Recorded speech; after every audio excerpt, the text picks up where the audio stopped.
नमस्कार दोस्तों, आपके अपने YouTube channel finance and banking ज्ञान में स्वागत है। आज के वीडियो का टॉपिक है इन्वेस्टमेंट प्लान को लेके। जैसे आपकी सरकारी जॉब लगती है सेंट्रल गवर्नमेंट के, जैसे आप सेंट्रल आर्मड पुलिस फोर्स में है या फिर सिविल डिपार्टमेंट में आपकी जॉब लगी, तो आपको 2004 के बाद में जितने भी कर्मचारी भर्ती हो रहे हैं उनकी पेंशन जो है सरकार ने बंद कर रखी है। यानी कि 2004 से पहले जो जवान भर्ती होते थे, खास करके अगर हम सेंट्रल आर्मड पुलिस फोर्स की बात करें, क्योंकि बाकी अगर सिविल में जो जॉब लगता है तो अपनी 60 साल नौकरी कर लेता है, लेकिन फोर्स वगैरह के अंदर जैसे BSF, CRPF, ITBP, SSB, Assam rifle, इनके अंदर जो जवान भर्ती होते हैं 60 साल की एज तक सर्विस नहीं कर पाने के कारण, तो जब वो रिटायरमेंट जाएंगे तो रिटायरमेंट के ऊपर अगर पेंशन नहीं मिलती है तो बाकी इनके पास कोई सर्विसमैन का कोटा भी नहीं मिलता, जैसे आर्मी नेवी एयरफोर्स की तरफ, तो बड़ी दिक्कत का सामना करना पड़ता है। तो इनको 60 साल की एज तक नौकरी करनी पड़ेगी, और अगर नौकरी से पहले रिटायरमेंट लेते हैं तो जो न्यू पेंशन सिस्टम के हिसाब से और ओल्ड पेंशन सिस्टम को अगर कंपेयर करें तो बहुत ज्यादा लॉस है। ओल्ड पेंशन सिस्टम में अच्छी खासी पेंशन मिल जाती है और हर साल जैसे डीए वगैरह बढ़ोतरी होती है, तो पेंशन वगैरह में आपकी बढ़ोतरी भी होती रहती है। तो अगर आप सेंट्रल आर्मड पुलिस फोर्स में जॉब कर रहे हैं भैया, की 2 4 5 साल जॉब हुई है, या फिर आप अभी नए जॉब लगी, आपकी 1 साल जॉब हुई या फिर लगने वाले हैं, तो ये वीडियो आपके लिए बहुत इंपॉर्टेंट हो सकता है। क्योंकि इसके जैसे वीडियो के हिसाब से मैं आपको एक छोटी सी जो जानकारी हो सकता है कि आपको उसके समझ जानकारी हो, क्योंकि आप एक इन्वेस्टमेंट प्लान एक ऐसी चीज है, आप स्टार्टिंग में जैसे जॉब लग गए, जॉब लगने के बाद में आपकी स्टार्टिंग सैलरी सेंट्रल गवर्नमेंट में की जॉब है, तो आप ये मान के मिनिमम 35 से 40 हजार आप एज ए मतलब कांस्टेबल भर्ती हो रहे हो तो मिनिमम 35 40 हजार से है। उसके ऊपर आप हेड कांस्टेबल से भर्ती हो तो उससे ज्यादा सैलरी आपकी बन जाएगी। सब इंस्पेक्टर से भर्ती हो रहे हैं उससे ऊपर भी सैलरी बनेगी, लेकिन मिनिमम आपकी सैलरी एक 35 40 हजार रुपए आपकी सैलरी होगी। और उसके अंदर अगर आप एक तो बिल्कुल बेरोजगार थे, आप घर पे डिपेंड थे, आपकी स्टार्टिंग सैलरी 35 40 हजार रुपए होती है, तो बेफिजूल खर्चे ज्यादा होते हैं। तो उस टाइम पे अगर आप अपने आप को थोड़ा सा कंट्रोल करके एक महीने का ज्यादा भी नहीं 5 हजार रुपए आप ये मान के चलो, अगर 5 हजार रुपए भी आप इन्वेस्टमेंट करना शुरू कर देते हैं तो उस 5 हजार रुपए की क्या पावर होगी वो मैं आपको दिखाता हूं। पर मंथ आपको करना पड़ेगा, इसके लिए मैं आपको लाइव मतलब कैलकुलेट करके जो पैसा आपका होगा, ये म्यूचुअल फंड इन्वेस्टमेंट के बारे में बात करेंगे कि आपको सिर्फ करना क्या कि 5 हजार रुपए पर मंथ म्यूचुअल फंड में इन्वेस्टमेंट करना है। अगर आपका फैमिली बैकग्राउंड अच्छा है, भी आपको घर पे जैसे आपके फादर सर्विस में या ब्रदर सर्विस में है या कोई सिस्टर सर्विस में है, कि बैकग्राउंड अच्छा है, भी ज्यादा आपका मतलब पैसे की रिक्वायरमेंट इतनी नहीं पड़ती है, तो आप ज्यादा भी कर सकते हैं। लेकिन मिनिमम आप में 5 हजार रुपए अगर आप कर सकते हैं तो 5 हजार रुपए के लिए आपको सामने अब एक एसआईपी कैलकुलेटर ओपन करके दिखाता हूं, तो किस प्रकार से आप एक 5 हजार रुपए इन्वेस्टमेंट करके 20 साल की जब आपकी सर्विस होगी तो लाखों रुपए आप एक इन्वेस्टमेंट कर पाएंगे। और जब आप 20 साल के बाद अगर पेंशन जाना चाहें तो आप लाखों रुपए में पेंशन किस प्रकार से ले सकते हैं। तो इसके लिए हम चलते हैं मोबाइल की स्क्रीन पर, आपको लाइव कैलकुलेट करके दिखाते हैं।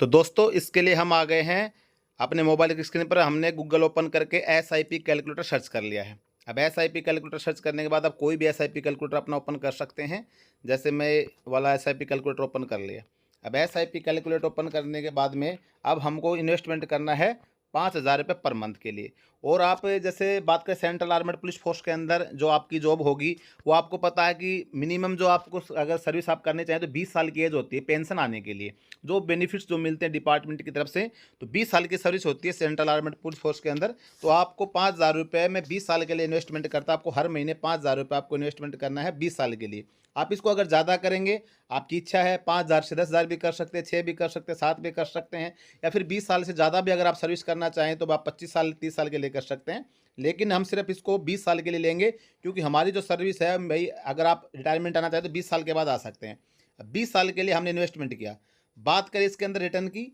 तो देखो एसआईपी अगर बढ़िया आपने म्यूचुअल फंड अगर आपने सेलेक्ट कर लिया है, तो आप ये मान के चलो 12-13% मिनिमम से मिनिमम मान लेते, हो सकता है उसमें आपको 20% मिल जाए, 15% भी मिल जाए, 16% मिल जाए। लेकिन हम इसको मान लेते हैं लगभग 14% मान लेते हैं कि अगर हमको 14% रिटर्न इसने दे दिया, इस म्यूचुअल फंड ने हमको 5 हजार पर मंथ हमने 20 साल के लिए दिया, और हमारा जो रिटर्न था 14% हमने मान लिया कि 14% हमको रिटर्न इसने दे दिया, तो हमारा जो 5 हजार जो हमने पर मंथ इन्वेस्टमेंट किया था, वो अमाउंट जब आप देखेंगे तो आप खुद अचंभित हो जाएंगे कि भाई इतना भी अमाउंट हमारा बन सकता है कि मतलब 5 हजार रुपये पर मंथ करने के हिसाब से। तो इसको हम डायरेक्ट 14% लिख लेते हैं, ताकि 14, ये 14% हो गया। अभी इसके अंदर आप देखेंगे तो 20 साल के अंदर हमारा जो अमाउंट होगा 65,81,731 रुपये हमारा बन जाएगा। और हमने इन्वेस्टमेंट कितना किया, सिर्फ हमने 12 लाख इन्वेस्टमेंट किया, और 12 लाख का हमारा कितना बन गया 65 लाख यानी कि 53 लाख रुपए का हमको एक लगभग जो रिटर्न एस्टिमेट अपना रिटर्न जो मिला वो 53 लाख रुपए का मिल गया। अभी जब आपके पास 65 लाख रुपए होंगे 20 साल की सर्विस के बाद में, तो आप ये मान के चलो कि आप अगर रिटायरमेंट लेते हैं इस पैसे की, आप एक कोई भी मंथली इसके इनकम कोई सिस्टम में आप SWP में इन्वेस्टमेंट कर दिया, किसी का एक मंथली आप पेंशन के रूप में इस पैसे को लेते रहेंगे, तो आप जितने दिन आपकी 20 साल सर्विस के बाद मिनिमम मान के चलो आपकी एज जो होगी 40 साल तो एज होगी, तो आप ये मान के चलो कि पर मंथ आप 2 लाख रुपए पेंशन आप इससे ले सकते हैं अगर आप चाहें तो। अगर हम मानते हैं कि 14% रिटर्न नहीं दिया, हमको सिर्फ इसके अंदर मिला 12% रिटर्न, हम मान लेते हैं इसको 12% कर लेते हैं भाई, हमको 12% रिटर्न मिला, 14% नहीं मिल पाया, कम कर लेते हैं, कम से चलेंगे तो कम में भी हमको एक आंकड़ा आएगा भाई, हम इसको 12% कर लेते हैं कि हमको 12% रिटर्न इसके अंदर मिलता है, तो उसमें भी हमको देख लेते हैं कितना मिला। अब 12% रिटर्न के बाद में अगर हम देखते हैं तब भी हमारा जो अमाउंट होगा 50 लाख बन जाएगा, यानी कि 12 लाख इन्वेस्टमेंट पे हमको 37,95,000 रुपए हमको रिटर्न दे दिया। तो 50 लाख रुपए भी आपके पास जब होंगे 20 साल के बाद में, तो मुझे नहीं लगता कि आपको किसी प्रकार की पेंशन की रिक्वायरमेंट होगी। अब जो जवान पहले से भर्ती हो रखे हैं, जिनकी सर्विस हो गई है, 20 साल नौकरी हो गई है, किसी की 15 साल हो गई, 25 के पास तो समय कम है, लेकिन अगर आपकी जॉब नहीं लगी है तो नई जॉब लगने के बाद में आपके पास एक अच्छी अपॉर्चुनिटी है कि आप इसमें इन्वेस्टमेंट कर सकते हैं। और ये हो सकता है कि जैसे आपने 25 साल के लिए कर रहे हैं तो भी आपका ज़्यादा रिटर्न उस हिसाब से दे सकता है, कम रिटर्न भी दे सकता है, और लंबे समय के लिए जितना लंबे समय के लिए आप करेंगे तो आपका और ज़्यादा रिटर्न होगा। अब मान के चलो कि 5,000 को हम 5 साल के लिए करते हैं, सॉरी 25 साल के लिए करते हैं, आपने 20 साल के लिए था कि 25 साल आप नौकरी करना चाहते हैं, और हम रिटर्न इसमें मांग लेते हैं वही सेम हमारा 14% के आसपास कर लेते हैं भाई, 14% हमको रिटर्न इसमें मिला, तो हमारा जो कितना अमाउंट बनेगा 1,36,00,000, यानी कि टोटल हमको 15 लाख इन्वेस्टमेंट करना है, 1,21,00,000 रुपये हमको रिटर्न मिल जाएगा। तो म्यूचुअल फंड हालांकि थोड़ा रिस्की है, लेकिन अगर आप लंबे टाइम के लिए आप इन्वेस्टमेंट करते बीच में आपको रिटर्न निकालते नहीं है, तो ऐसा है कि आपको बेनिफिट देगा, और आपको जब पेंशन का जब आपका टाइम होगा तो आपको एक अच्छा खासा आपको पेंशन की रिक्वायरमेंट नहीं होगी, आपका जो बुढ़ापा होगा बढ़िया से निकल जाएगा, ज़्यादा लंबी नौकरी करने की जरूरत नहीं पड़ेगी। अब आपके पास इकट्ठा पैसा इतना रहेगा तो आप इस पैसे से आप अपना भाई को मकान भी बना सकते हैं, इसके अलावा आप अपना कोई और भी खर्चे कर सकते हैं। बाकी आपकी कोई ज़्यादा सेविंग तो है नहीं, क्योंकि आज आपकी सैलरी कम है तो आप 5,000 इन्वेस्टमेंट कर रहे हैं, आप आगे बढ़ा भी सकते हैं, अगर नहीं भी बढ़ाएं तो आप बाकी अपना कुछ भी करें। बाकी 20 साल तक मैंने 5,000 रुपये रखा है, हर महीने आपका 5 ही रखा है, बढ़ाया नहीं है। अगर आप ज़्यादा करते हैं 5 की बजाय आप महीने का 10 करते हैं, 7 करते हैं, 8 करते हैं, तो आपका जो रिटर्न देखेंगे तो और भी ज़्यादा जाएगा। और हो सकता है कि भी आपकी इकोनॉमिक्स कंडीशन ज़्यादा डाउन है, तो आप महीने का अगर 5,000 नहीं कर पा रहे हैं तो आप इसको 4 भी कर सकते हैं, 3 भी कर सकते हैं। तो 3 या 4 भी करेंगे तो भी आप ये मान के चलो हम इसको 3,000 रुपये करके देख लेते हैं। अभी हो सकता है सभी की कंडीशन एक जैसी नहीं है। अगर आप 3,000 रुपये महीना भी करते हैं तो 3,000 रुपये महीना में भी अगर आप 25 साल के लिए करते हैं तो आप ये देखेंगे कि आपका अगर 14-15% भी रिटर्न देता है